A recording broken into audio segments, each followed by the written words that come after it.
देता हूँ। अपनी नवाजिशों का इतना आदी मत बनाए कि आपके बगैर रहना ही मुश्किल हो जाए। मेरे बगैर रहना ही क्यों है शिफा?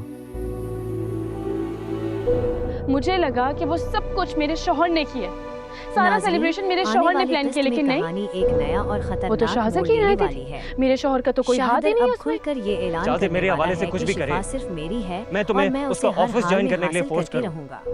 यही तो वाह, सोच तुम्हें आगे उसके सारे चलकर एहसानात सबकी याद आ जिंदगियों जाते में मजीद मसाइल और पैदा वही करेगी। एहसान जब वो आलियान भाई और उमैर पर दूसरी करता है। तरफ शाहदर की वजह से तो शिफा और तुम्हारा हक माज है। के दरमियान गलत फहमियां बढ़ना शुरू हो लगता है वो जाएंगी। लड़की शाज़र को बेवकूफ जैसे ही बना माज देगी। घर तुम वापस उसके शौहर से आएगा, बात वो करो। शिफा से कहेगा उससे कि कहो उसे कि अपनी शाहदर बीवी का को कंट्रोल बिजनेस में ज्वाइन करने में कोई मसला नहीं होना चाहिए, लेकिन शिफा इस बात पर बिल्कुल राजी नहीं होगी।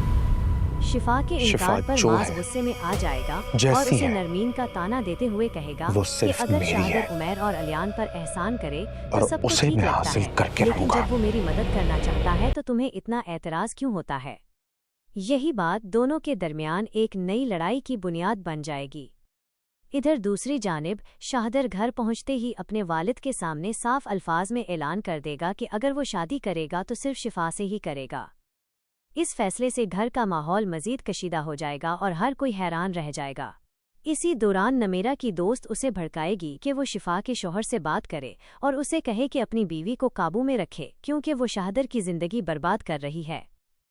नमेरा भी जज्बात में आकर यही गलती करने वाली होगी, लेकिन उसे शायद अंदाजा नहीं कि शाहदर इस मुदाखलत को हरगिज बर्दाश्त नहीं करेगा।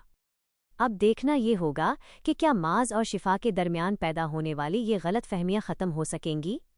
क्या शाहदर वाकई अपने इरादे में कामयाब होगा और नमेरा की एक गलती उसे किस बड़ी मुश्किल में डाल देगी? अपनी राय ज़रूर बताएं कि आपके ख्याल में आने वाली किस्त में सबसे बड़ा सरप्राइज़ क्या होगा।